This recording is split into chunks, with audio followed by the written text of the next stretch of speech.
Hi friends, this is Om Prakash और आज की वीडियो में हम लोग डिस्कस करने वाले हैं एयरफोर्स एग्जाम के बारे में। आज मैं आपके साथ एयरफोर्स एग्जाम के एलिजिबिलिटी क्राइटेरिया और एयरफोर्स एग्जाम के पैटर्न के बारे में आज मैं आपसे डिस्कस करने वाला हूँ। स्टूडेंट्स, शायद आप मेरे स्क्रीन पर देख रहे होंगे, मैंने इनटेक 2 2019 में मैंने अपना एयरफोर्स एक्स ग्रुप का एग्जाम क्वालिफाई किया था। और स्टूडेंट्स, अनफॉर्चुनेटली मेडिकली अनफिट होने के कारण मैं फाइनली एयरफोर्स में नहीं जा सका। बट स्टूडेंट्स, मैं अपना सारा एक्सपीरियंस आज आपके साथ शेयर करूंगा और मैं एयरफोर्स की होल जर्नी के बारे में मैं आपके साथ डिस्कस करूंगा। स्टूडेंट्स, जहां तक मैं अगर एयरफोर्स एग्जाम की एलिजिबिलिटी क्राइटेरिया की बात करूं, अगर आप 12th पास हो तो आप एयरफोर्स एग्जाम के लिए एलिजिबल हो। अगर स्टूडेंट्स आपके 12th का सब्जेक्ट पीसीएम है तो आप एक्स ग्रुप और बाय ग्रुप दोनों के लिए आप एलिजिबल हो।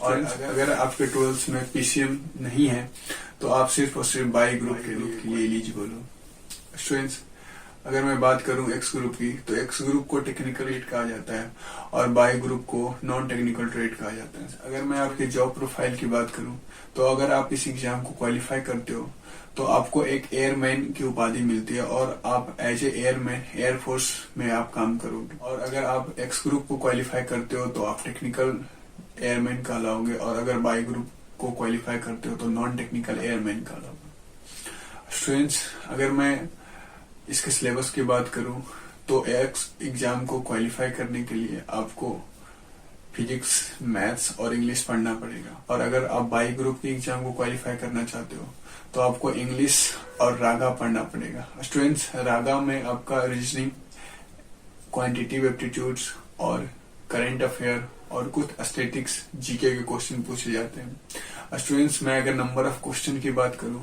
तो फिजिक्स में आपको 25 क्वेश्चन दिए जाते हैं जो कि 20 मिनट्स में आपको सॉल्व करना होता है। सिमिलरली मैथ्स में भी 25 क्वेश्चन 20 मिनट में सॉल्व करना होगा आपको और इंग्लिश के 20 क्वेश्चन 20 मिनट्स में सॉल्व करना होगा। और अगर मैं रागा की बात करूं तो रागा के 30 क्वेश्चन आपको 25 मिनट्स में सॉल्व करना होगा। स्टूडेंट्स, अगर आपने इंटरमीडिएट पीसीएम से कर रखा है तो आप एक्स और वाई दोनों ग्रुप के लिए एलिजिबल हो। स्टूडेंट्स, आप इस एग्जाम को एक साथ भी दे सकते हो और अलग अलग भी दे सकते हो। यानी स्टूडेंट्स, अगर आप सिर्फ एक्स ग्रुप के एग्जाम को देना चाहो तो आप सिर्फ एक्स ग्रुप के एग्जाम को भी दे सकते हो। अगर आप बाई ग्रुप के एग्जाम को देना चाहते हो तो बाई ग्रुप को, और अगर आप दोनों को साथ में देना चाहते हो तो आप स्टूडेंट्स आप दोनों एग्जाम को साथ में भी दे सकते हो। स्टूडेंट्स, मैं अगर इसके फॉर्म की फी की बात करूं तो इसकी फी 250 रुपीज होती है। और स्टूडेंट्स, इसका फॉर्म ऑनलाइन ही फिल होता है और एक्स वाई दोनों ग्रुप को अगर आप एक साथ फिल करते हो तब भी आपको 250 रुपीज ही पेड करने होंगे। फ्रेंड्स, अगर आप एक्स वाई दोनों एग्जाम को एक साथ देते हो तो आपके एग्जाम का जो होल ड्यूरेशन होगा वो 85 मिनट्स का होगा।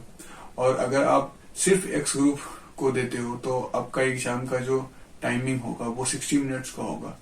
और अगर आप सिर्फ वाई ग्रुप को देते हो तो आपका एग्जाम का जो ड्यूरेशन होगा वो 45 मिनट का होगा।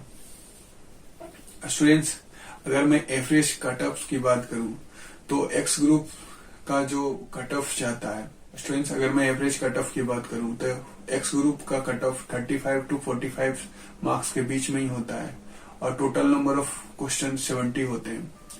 अगर मैं बाई ग्रुप की बात करूं, बाई ग्रुप का एग्जाम टोटल 50 मार्क्स का होता है, जिसमें अगर आप 30 to 35 के बीच में अगर आप मार्क्स लाते हो तब आप इस एग्जाम को क्रैक कर लोगे। स्टूडेंट्स, अगर मैं इस एग्जाम के स्टेप्स की मैं बात करूं तब इस एग्जाम को 3 स्टेप में डिवाइड किया गया है। पहला आपका रिटन एग्जाम हो गया, दूसरा आपका पीएफटी हो गया और तीसरा आपका मेडिकल टेस्ट। स्टूडेंट्स, अगर आप रिटन एग्जाम क्वालिफाई करते हो तो आपको फेज 2 के लिए शॉर्टलिस्ट किया जाता है। स्टूडेंट्स, फेज 2 में आपसे फिजिकल टेस्ट लिया जाता है जिसमें सबसे पहले आपको रनिंग कराया। रनिंग आपको 1600 मीटर की रेस को 6.5 मिनट में आपको क्वालिफाई करना होता है। उसके बाद आपको 20 सीटअप्स किए कराए जाते हैं, 10 स्क्वाट्स कराए जाते हैं। और फिर जब आप इन फिजिकल टेस्ट को क्वालिफाई कर लेते हो तब आपके साइको के एग्जाम होते हैं स्टूडेंट्स, जो कि सिचुएशन रिएक्शन टेस्ट होता है। स्टूडेंट्स, अगर साइको के एग्जाम के बारे में अगर डिटेल में जानना है तो आप मुझे कमेंट्स करना। स्टूडेंट्स, अगर आप साइको के पेपर को भी क्वालिफाई कर लेते हो, तब उस दिन आपका ग्रुप डिस्कशन होता है, और उस ग्रुप डिस्कशन में आपको किसी एक टॉपिक्स पे आपको बोलना होता है, और आप उस ग्रुप डिस्कशन को भी क्वालिफाई कर लेते हो, तब आपको उसी दिन आपके डॉक्यूमेंट वेरिफिकेशन कराया जाता है। और जब आपका डॉक्यूमेंट वेरिफिकेशन जब आपका हो जाता है, तब आपको मेडिकल के लिए फिर बुलाया जाता है। और स्टूडेंट्स, एयरफोर्स के हर 2 एग्जाम के स्टेज के बीच में एक पार्टिकुलर गैप रहता है, ताकि आप उसमें प्रिपरेशन कर सको। इसलिए स्टूडेंट्स, एयरफोर्स का एक पार्टिकुलर कैलेंडर होता है, और उसी कैलेंडर के अनुसार सारा कुछ डिसाइडेड होता है। सो स्टूडेंट्स, आपको ये सोच के लग रहा होगा कि ये सारा का सारा एग्जाम 3 एग्जाम क्वालिफाई करना होगा, बट आपको एक प्रॉपर टाइम ड्यूरेशन मिलता है, जिसमें आप हर एग्जाम को सेपरेटली आप उसका प्रिपरेशन कर सकते हो। तो स्टूडेंट्स, अगर आप पीएफटी क्वालिफाई कर लेते हो, तब आपको मेडिकल के लिए बुलाया जाता है, और फिर मेडिकल में आपके पूरे शरीर का जांच होता है। अगर आप फिजिकली फिट होते हो, तब आपको ग्रीन कार्ड दिया जाता है, और अगर आप फिजिकली अनफिट होते हो, तो आपको री मेडिकल के लिए बुलाया जाता है, और उस दिन आपको रेड कार्ड दिया जाता है।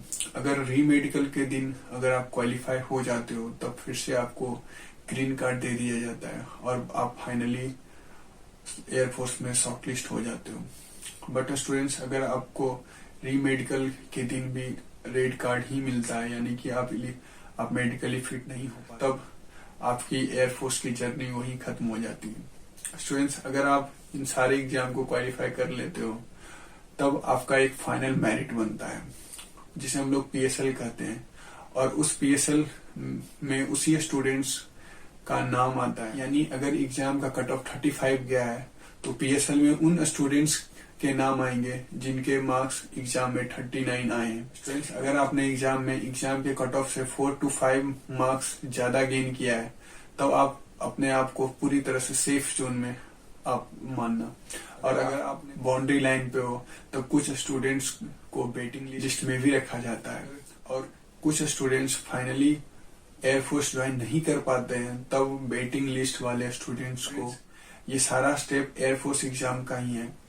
और इस पूरे स्टेप्स को पूरा करने में एयरफोर्स को पूरे 1 ईयर का टाइम लगता है। यानी स्टूडेंट्स, अगर आप 2021 में इस फॉर्म को फिल किए हो, तो आप फाइनली 22 के लास्ट में आपका ये पूरा का पूरा स्टेप क्लियर होगा। स्टूडेंट्स, अगर आप इस एग्जाम को क्वालिफाई करने के लिए एक प्रॉपर स्ट्रेटजी को जानना चाहते हो, तो आप मेरे चैनल के प्लेलिस्ट में जाके आप how to crack air force exam without coaching, इस वीडियो को आप देखो, तो आपको एक प्रॉपर स्ट्रेटजी पता चलेगा, जिस स्ट्रेटजी को फॉलो करके मैंने विदाउट कोचिंग इस एग्जाम को क्वालिफाई किया। स्टूडेंट्स, अगर मेरा ये प्रयास अगर आपको अच्छा लगा हो, और मेरा ये इन्फॉर्मेशन अगर आपको अच्छा लगा हो, तो आप इस वीडियो को ज्यादा से ज्यादा लोगों के साथ शेयर करो।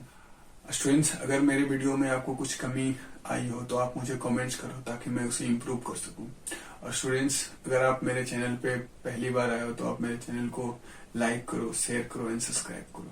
Student, thank you for watching friends, have a nice